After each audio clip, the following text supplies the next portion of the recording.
하나님 말씀 봅니다. 하나님 말씀 사무엘상 23장 15절에서 29절까지입니다. 15절에서 29절까지, 본문이 길어서 15절에서 18절까지만 같이 읽겠습니다. 다윗이 사울이 자기의 생명을 빼앗으려고 나온 것을 보았으므로 그가 광야 숫풀에 있었더니 사울의 아들 요나단이 일어나 숫풀에 들어가서 다윗에게 이르러 그에게 하나님을 힘있게 의지하게 하였는데 곧 요나단이 그에게 이르기를 두려워하지 말라. 내 아버지 사울의 손이 내게 미치지 못할 것이요 너는 이스라엘 왕이 되고 나는 내 다음이 될 것을 내 아버지 사울도 안다 하니라. 두 사람이 여호와 앞에서 언약하고 다윗은 숫풀에 머물고 요나단은 자기 집으로 돌아가니라. 아멘.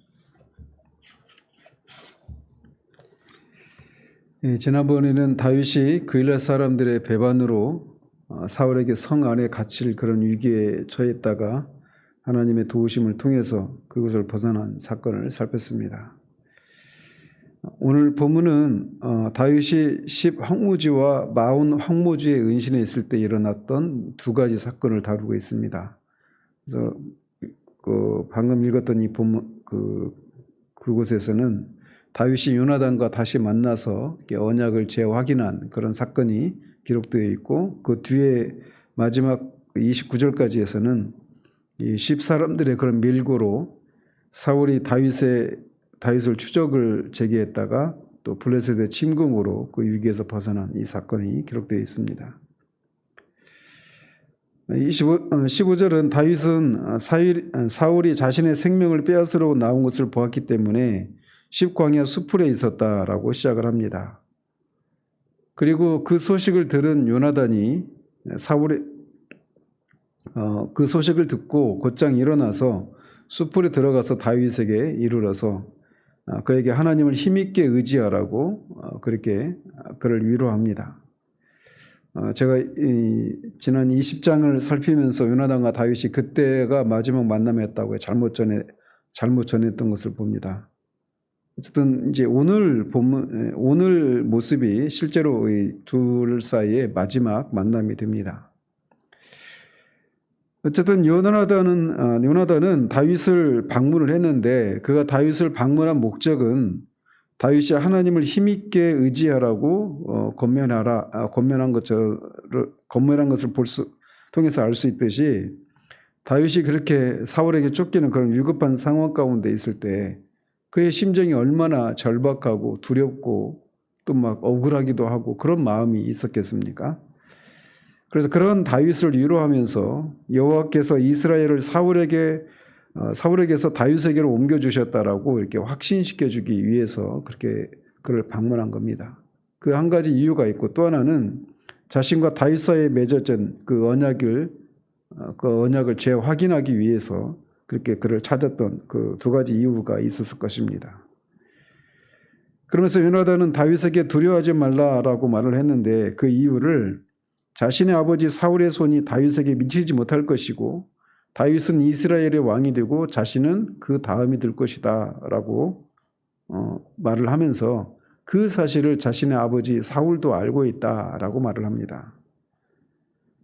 그때도 말씀을 드렸지만 요나단이 정말 엄청난 그런 믿음의 사람이고 하나님의 뜻에 순종했던 그런 사람이었다고 말씀을 드렸는데, 여기서도 또 계속 조치일관하고 있는 그런 모습을 보여주고 있습니다. 그래서 인간적인 측면에서 보자면 요나단이 사울의 뒤를 이어서 왕이 되는 것이 이 고대 그 왕이 그렇게 세습 왕조에서 당연한 그런 모습이었는데, 요나단은 자신이 다윗에 이어서 두 번째가 될 것이라고 말을 한단 말이죠. 그래서 사무엘을 통해서 두 번이나 자기 아버지 사울에게서 왕위가 옮겨져서 하나님께 더 나은 이웃에게 그 왕위가 넘겨질 것이다, 이런 얘기를 들었단 말이죠. 그리고 그 더 나은 이웃이 다윗이라고 하는 것을 요나단은 알아보았고, 그 결과 그것을 알고 사울은 다윗을 죽이려고 했는데 요나단은 그것이 하나님의 뜻이기에 자신에게도 돌아올 수 있는 그 왕권을 기꺼이 그렇게 포기하고 다윗에게 그것이 임할 왕위가 이어질 것을 그가 힘쓰고 있는 이런 모습을 보고 있는 겁니다. 그래서 거듭 말씀드리지만 요나단의 이 모습은 정말 엄청난 그런 자기 부인이고, 그래서 이거 나중에 예수님이 그렇게 겟세마네 동산에서 내 뜻이 아니라 아버지의 뜻이 이루어지기를 위해서 기꺼이 자신을 포기하고 결국 십자가에 죽기까지 하시는 이런 모습의 어떤 일단을 예표하고 있는 이런 모습이라고까지 말씀을 드렸습니다. 두 사람은 그렇게 재차 그렇게 요나단은 다윗을 위로하고 두 사람은 재차 여호와 앞에서 언약을 합니다. 그리고 다윗은 수풀에 머물고 요나단은 자기 집으로 돌아갑니다. 둘이 맺은 언약은 앞에 20장 12절에서 16절까지에서 했던 그 언약이죠. 요나단이 죽은 후에라도 이 자신의 집안을 그게 돌봐줄 것, 이거를 약속을 했는데 그 약속을 다시 확인하고 다시 돌아가는 겁니다. 이게 둘 사이에 나눴던 이 마지막 그런 만남이 되고 말죠. 요나단이 나중에 이제 이 길보아산 전투에서 전사하기 때문에 둘 사이는 실제로 만나는 일이 이제 만나지 못하고 이게 마지막 만남이 되게 됩니다. 자, 이어서 19절에서 29절까지 보면 10사람들이 사울에게 다윗의 행적을 사울에게 이 고발한 그런 장면이 기록되어져 있습니다. 이 10사람들은 이 헤브론 근처에 있는 사람들인데 이 사람들은 유다 지파 사람들입니다. 그래서 다윗이 이 10사람들이 살고 있는 이 수풀에 간 것은 같은 이 지파이기 때문에, 유다 지파이기 때문에 그들로부터 어떤 도움을 기대하며 그 근처로 갔었던 것으로 보여집니다. 그런데 이 10에서부터 이 사울이 머물고 있는 기본까지는 거리가 상당히 되었음에도 불구하고 이 10사람들이 사울에게 다윗의 행적을 밀고를 합니다. 이것은 아마도 이제 이 앞에 높 제사장들이 학살을 당한 그 사건이 계속 이렇게 작동을 하는 거겠죠. 그러니까 이 정치를 하는 사람들은 옛날이나 지금이나 뭐 우리나라도 마찬가지죠. 그냥 뭐 속된 말로 한 놈만 패는 겁니다. 그래서 그 사람을 핍박을 하면 본보기로 그렇게 하고 나면 이제 알아서 이제 그렇게 하는 거죠. 여기서도 10사람들이 그런 모습을 보여주고 있는 겁니다. 이 10사람들이 다윗을 고발한 것은 인간적인 측면에서 보면 놉의 그 제사장들이 이렇게 학살을 당한 것 때문에 그렇게 했다라고 하는 것에서 이렇게 정상이 참작될 만한 그런 상황이기도 하지만, 말씀드린 것처럼 같은 지파 사람인데 그것을 기대하며 이렇게 피했던 다윗을 배신한 그런 행위라고 할 수 있단 말이죠. 그래서 이런 모습은 이 다윗이 앞에서도 계속 블레셋 군대가 침범할 때마다 도와주고 했던 이런 전적이 있었단 말이에요. 그 일날 사람뿐만 아니라 그 전에라도 말이죠. 그런데 결국 이렇게 배신당한 이런 모습은 예수님이 장차 자기 백성들 가운데 오셨음에도 불구하고 백성들이 자기를 영접하지 않는, 그리고 3년 동안이나 같이 했던 가룟 유다가 배신하는 이런 것에 대한 예표라고도 할 수가 있습니다. 이 10사람들은 사울에게 다윗을 넘겨주는 것이 자신들의 의무이니 10까지 내려와서 다윗을 잡으라고 그렇게 청합니다. 그들은 소극적으로 말하고 있는 것이 아니라 적극적으로 다윗을 체포하는 것에 앞장서고 있는 그런 모습을 보여주고 있는 거죠. 이에 사울은 그들이 자신을 긍휼히 여긴 것에 대해서 감동을 하면서 여호와께 복받기를 원한다고 그들을 위해 축복을 합니다. 사울은 지금 다윗을 잡으려고 하는 이 행위 자체가 여호와 하나님을 거스르는 그런 행위란 말이죠. 그럼에도 불구하고 하나님을 대적하고 있는 그런 행위를 하고 있으면서도 여호와께 복을 빌고 있습니다. 이거는 있을 수가 없는 일이죠. 사울이 이 다윗을 죽이려고 하는 것은 지극히 인간적인 그런 생각에서 나온 것이고 하나님의 뜻을 거스르는 행위임에도 불구하고 자신이 거스르고 있는 하나님께서 복을 이 사람들에게 내려주기를 빌고 있는 건 이건 뭐 완전히 모순이라고 할 수가 있는 거죠. 그러면서 사울은 이 십사람들에게 말하기를, 어떤 사람이 다윗에 대해서 말하기를 그가 매우 지혜롭게 행동한다고 하니까 섣불리 그를 공격했다가는 그를 놓칠 수가 있으니까 그를 치기 전에 그가 어디에 숨어 있는지, 그가 누가 그를 보았는지, 또 그가 머물고 있는 곳에 그런 지형 지물들, 이런 것들을 상세하게 미리 알아보고 자신에게 보고하라고 그렇게 명령을 내립니다. 그리고 자신이 십사람들과 함께 가서 다윗이 유다 1000명, 몇천 명의 사람들 사이에 숨어 있을지라도 끝까지 그를 찾아내고 말겠다라고 말을 합니다. 사울이 이렇게 신중한 자세를 취하고 있는 것은 다윗을 잡을 수 있다고 확신했던 이 그일라에서 다 잡았다고 했던 이 다윗을 놓친 그 상황을 염두에 두고 있는 것이겠죠. 그런데 이 사울은 다윗이 그렇게 지혜롭게 행동하게 된 그 배후에 있는 하나님의 이 손길은 보지 못했던 겁니다. 앞에 14절에서는 다윗이 지혜롭게 행동해서 그 사울의 그런 위험으로부터 피했다, 이렇게 말하지 않고 하나님께서 사울에게 다윗을 사울의 손에 넘겨주지 않으셨다, 이렇게 말을 하고 있단 말이죠. 다윗이 피했던 근본적인 원인, 그렇게 지혜롭게 대처할 수 있었던 근본적인 원인은 하나님께 있는데 사울은 그것을 보지 못하고 있는 겁니다. 하나님이 도우시고 있는 사람을 누가 해칠 수 있겠습니까? 사울로부터 이런 명을 받은 십사람들은 사울에 앞서서 다시 시보로 내려왔고, 그때 다윗은 광야 남쪽 마온 광야 아라바에 있었다라고 말합니다. 자, 그러면서 이제 25절과 26절은 이 짧은 두 절을 통해서 사울과 그의 군대, 그리고 다윗과 그를 따르고 있는 일행 사이에 치열한 그런 추격전을 묘사하고 있습니다. 다윗은 사울과 그의 사람들이 자신을 찾으러 온 것을 어떤 사람으로도 듣고 바위로 내려가서 마온 황무지로 갔습니다. 바위로 내려갔다라고 하는 것은 이 사울의 추격이 힘든 이 바위로 이루어진 그런 협곡으로 내려간 것을 말합니다.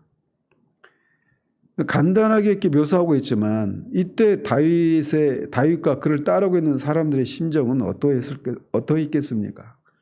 좋게 한 남자와 여자들까지 포함해가지고 좋게 한 2000명 가까운 그런 사람들이었을 것인데, 그 사람들이 군대가 추격하고 있는 것을 피하고 있는 겁니다. 군대는 다 남자들로 구성된 구성되어 있지 않겠습니까? 그리고 군인이니까. 그런데 이 다윗을 따르고 있는 사람들 중에는 여자도 있고 어린아이도 있고 나이 든 사람도 있었을 거란 말이에요. 다윗의 부모들도 있었으니까 말이죠. 근데 그 사람들이 군대를 피해서 도망가는 겁니다. 그러니까 그 기동성이나 이런 어떤 군사 전략적인 측면에서 얼마나 이건 말도 안 되는 그런 상황이지 않습니까?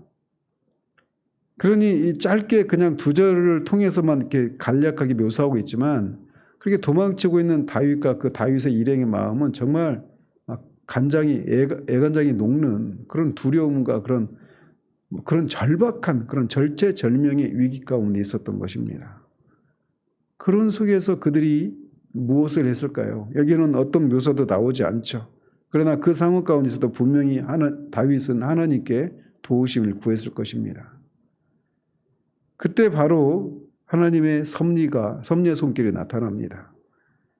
전령이 사울에게 와서 급보를 전하는데 블레셋 사람들이 이스라엘 땅을 침범했다라고 하는 소식이었습니다. 그래서 사울은 어쩔 수 없이 다윗 쫓기를 그치고 블레셋 사람들을 치러 가야만 했던 겁니다.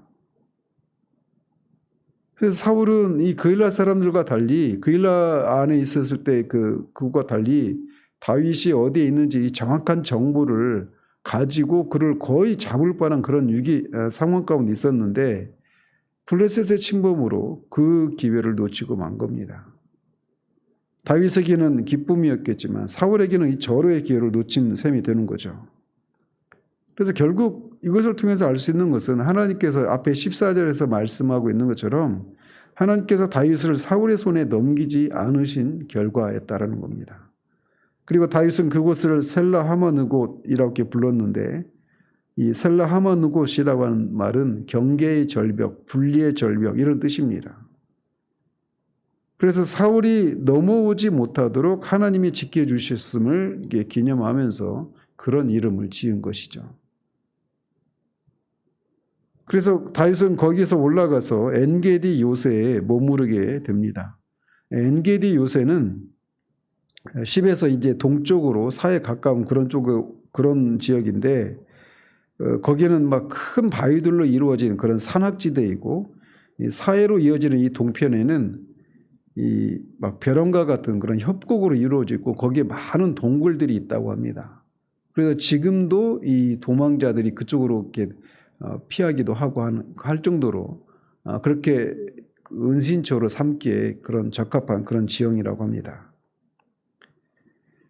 아무튼 이렇게 사울이 다윗을 쫓는 그 시간에 블레셋이 이스라엘을 침략한 이것은 하나님께서 인간사에 깊숙이 관여하고 계시다라고 하는 것을 보여주고 있는 그런 장면이라고 할 수가 있습니다. 하나님은 이렇게 이 신정체제 이 왕국의 이 왕이 될 이 다윗을 이렇게 직접적인 방식으로 보호하시고 이 블레셋을 들어서 사울의 그런 악한 이 계책이 성공하지 못하도록 섭리하셨단 말이죠.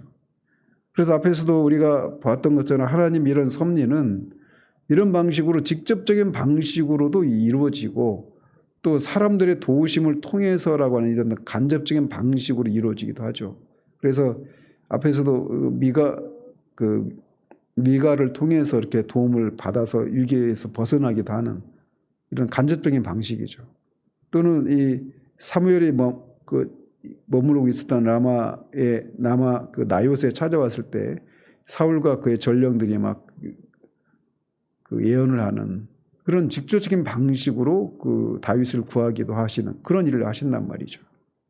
그래서 성경에 이런 일들이 계속 기록되어져 있는 것은 우리로 하여금 정말 이 절체절명의 위기, 이때가 아니면 하나님이 우리가 처한 그 위기에서 도무지 벗어날 수 없다고 생각되는 그런 상황 가운데서도 하나님은 그렇게 반드시 당신을 의지하는 자들을 지키시고 보호하신다라고 하는 이것을 우리에게 보여주고 있는 거예요. 그렇기 때문에 우리 생각에 정말 이때가 아니면 이런 방법이 아니면 안 된다라고 하는 그런 상황 가운데 처했을 때 인간적인 방법이 아니라 전적으로 하나님만을 신뢰하고 의지하는 그런 우리들이 되어야 할 것입니다.